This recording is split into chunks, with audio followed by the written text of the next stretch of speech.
Good morning and welcome to another video. Now I'm back at Durdle this morning. I was here last night, stayed not far from the location in the van. Just at the door now, as you can see just down here. It's a beautiful location and I'm really tempted, to be honest, to try and make something of this lovely moon here as it shines down through the archway. I might just give it a quick try while I've got some time. I won't be vlogging it. Had a really nice moon all night, really nice low moon actually, so it's been picking up quite a lot of the kind of colours and the haze and the dust in the atmosphere. So it has been orangey like golden moon most of the night, and granted you probably can't pick it up in this image, but we have actually had, which you can't see at all, but just to the side of it, we do actually have Jupiter at the moment. And that's pretty much been following the sun all night, same kind of distance. So it's been quite nice just having it all through the night, the moon and Jupiter there. It has shifted obviously. At the beginning of the night it was kind of that direction, and it's kind of come down to here. And I think it is going to be setting around about sunrise, that moon. Probably going to run down there now. I've probably got 5 minutes to try and get something with that sun, with that moon through the archway. Not going to spend much time down there. I'm going to get some quick shots down there, maybe take a bit of B-roll, but the next time I see you will be at the location for shooting sunrise. I'll catch up with you in a few minutes.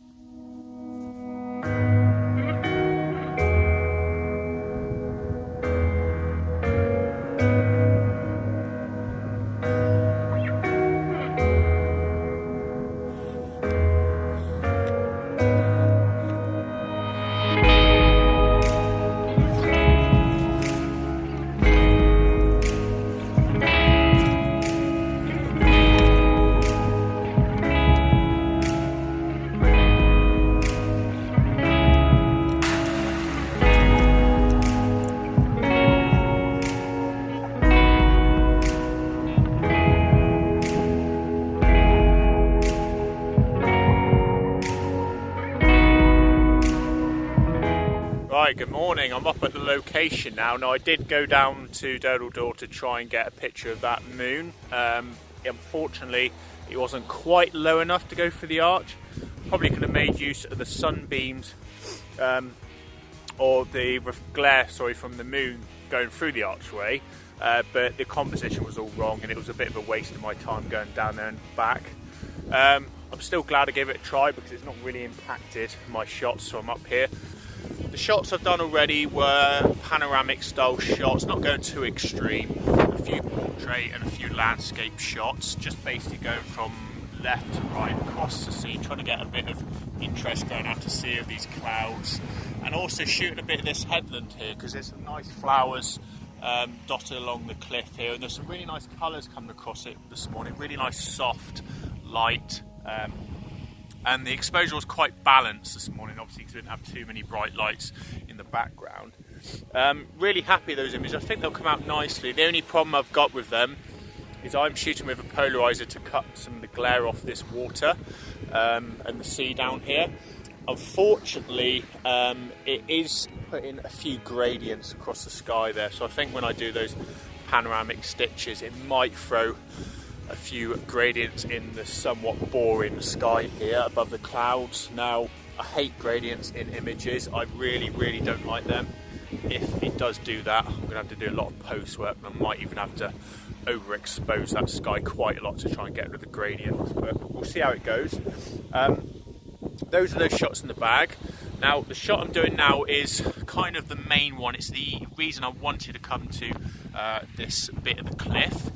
Yesterday when I was at the top I was getting some really nice images, but today's images is going to be all about texture. Now I've come quite low with the camera. I'm kneeling on the ground here, so you can see I'm pretty low to it. The camera's only slightly up on the kind of height adjustment, probably something like 20 centimeters up from what its lowest setting is. And I'm shooting with this grass along here, and I'm wanting to get all these nice textures in it. Now I don't care at all if that blows around when I'm doing a long exposure, I want it to move around. I want there to be a bit of soft texture in it and try and capture some drama and some movement with the wind. I think it'll look really nice. It's looking nice on the back of the camera. I'll just see if you can see it. But what I'm going for is I'm just going for this kind of grass along here with a nice bit of texture in it, and then the kind of the classic shot with a bit of the sky in it.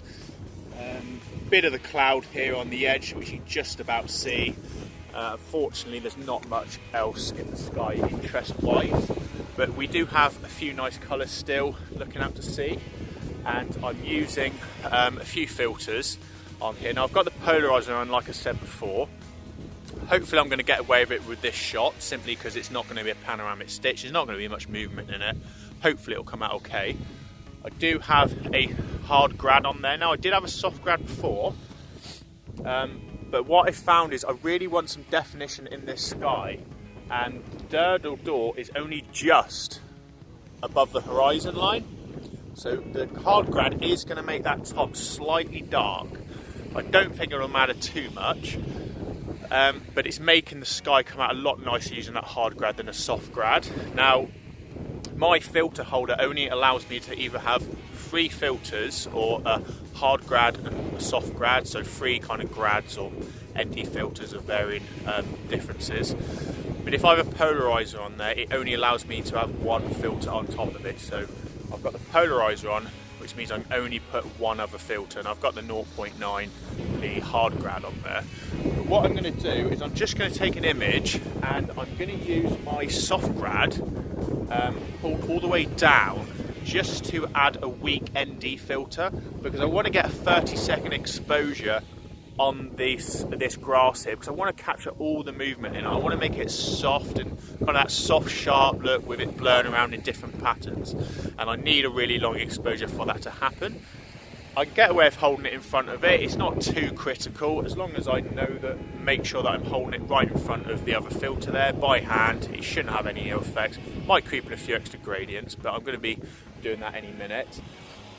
Shot wise, I've trialled it already, and I'm getting about a 30-second image by holding it in front, and that's shooting an f13, and that is an ISO of 50, so it's looking quite good. I'm going to set up, get that shot now, just while there is a bit of colour starting to come through these lower clouds here, which you can probably just pick up. Maybe do a slightly wider sweep across the left more, although like I said before, I'm very wary that that is going to cause me gradient issues. But yeah, really happy with this shot. Definitely happy with the images I've had today here and yesterday. It just shows that don't just go down to the door on the beach, do get along the cliff here, get some high vantage shots, and you can get some really cool images. So I'm going to crack on with this image now, get it in the bag, and then I'll catch up with you a bit later, see if there's any other shots I can have, see how well they come out. I'll see you in a bit.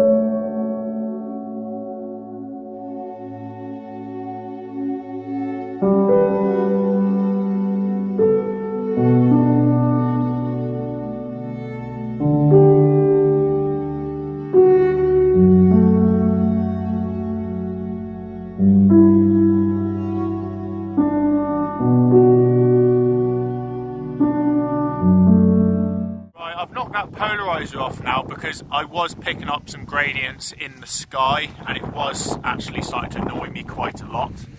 I'll just swing around this way. Which was annoying me quite a lot. Like I said, I didn't really like it. I probably could have taken them out in post, but I never find it works out that way trying to remove gradients. I've knocked that ND filter, that polarizer off now. What I'm going to do now is I've got the 10 stop Lee ND filter on there, and I've also got the soft grad back on. I get 3 filters on it now, so I don't have to worry about holding one in front of it and faffing around and all that stuff. I'm going to be doing a really long exposure of this movement in the grass, which you can see is picking up a bit of the wind here. We've also still got some nice colour here. It's still kind of firing off. I think it's starting to subdue now, and I'm going to be doing long exposures in bulb mode.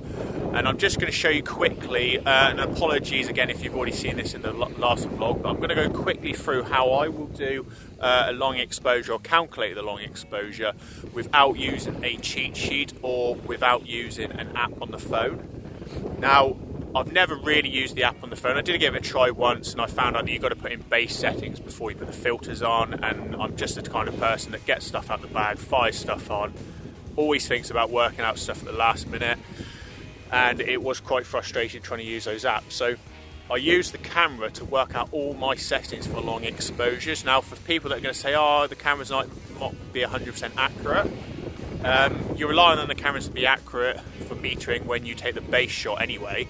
And also, you can't guarantee your filters are exactly 10 stop or exactly 6 stop. They're always going to be slightly out from what they are. So this does give you a pretty accurate way of doing it.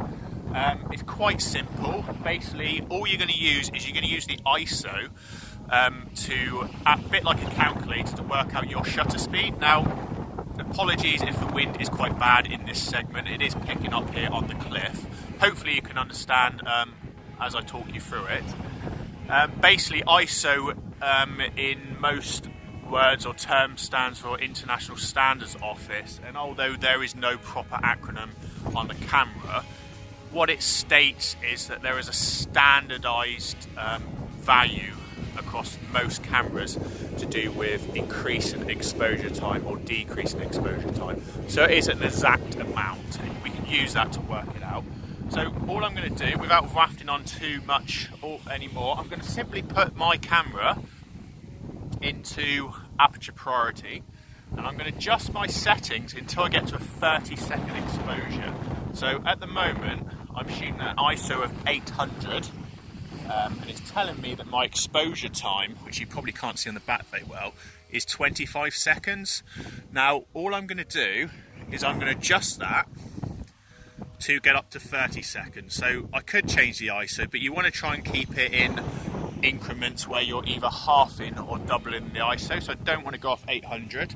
So I'm going to adjust it now by just going to an aperture of f16, which is now giving me 30-second exposure time. Now all I'm going to do is I'm going to remember that 30 seconds, or this camera needs 30 seconds to capture a balanced image, an ISO of 800. So if I half that ISO to 400, I'm going to need 60 seconds. If I half it then from 400 to 200, my exposure time will double, so I'll go from 60 seconds to 120. And if I half my ISO again to 100, it will go to 240 seconds. So all I'm going to do is I'm going to remember that I'm going to be shooting at f16, and at an ISO of 100, I need 240 seconds. So all I do now is go into bulb mode on the camera, like that. At the moment, I'm setting an ISO, or an aperture, sorry, of f9. So I'm going to go to f16 because it's what I had it set on aperture priority. I'm going to reduce my ISO down to 100. And all I'm going to do is hold the shutter down for 240 seconds. Now, the sun is coming up slightly, so it's going to be getting lighter through that shot. So I probably don't need to do 240 seconds. I'll probably get away with something like 220, something like that. Bearing in mind, I do spot metering on my camera majority of the time. And spot metering I have got set for this little dip in here. So that exposure time will probably make the beach and the door a bit dark down there. So I probably will need to do a lot of post on it. But it should be something that I can adjust quite well. Now all I'm going to do is, because I forgot my shutter is just gently hold down the button. Try not to put any shakes into the camera as best I can, considering it's quite cold and it's quite windy. And I'm just going to wait until that finishes. I'm going to look at the top of the camera until it gets to about 240 seconds. See how it comes out, and I'll catch up with you in 240 seconds.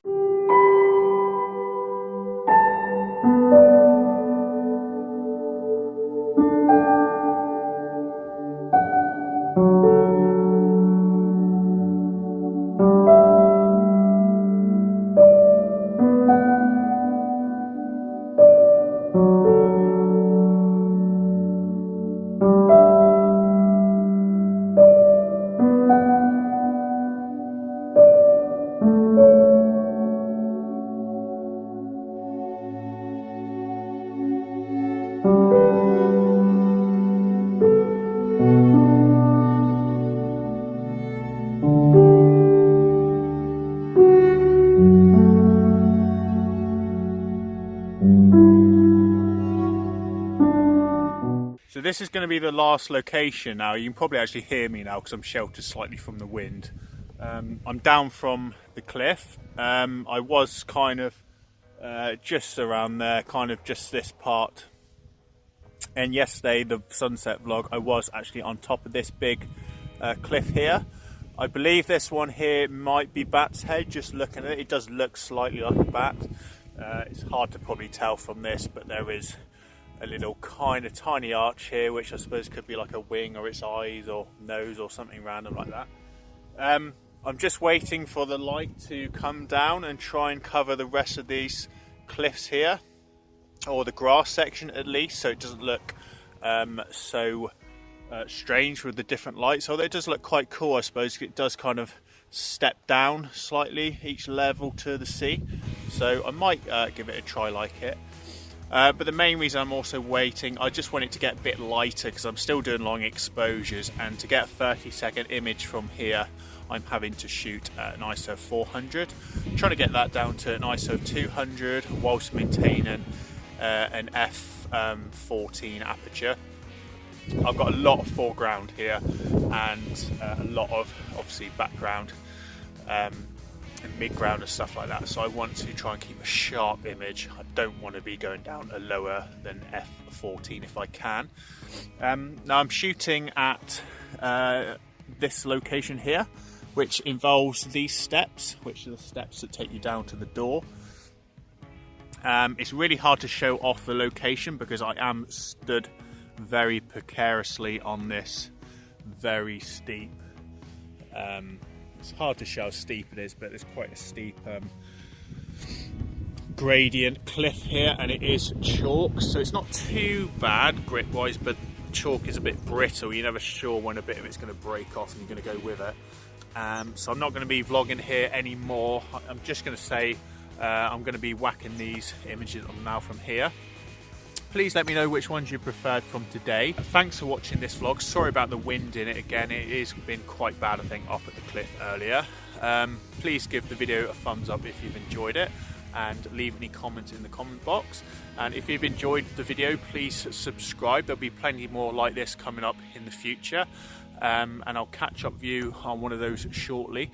People that want to see more stuff with the van, I will be redoing some of those again soon. I've got quite a few videos I've got to start working on for the van, so stay tuned for that. Thanks for watching again, and I'll see you on the next one in the future.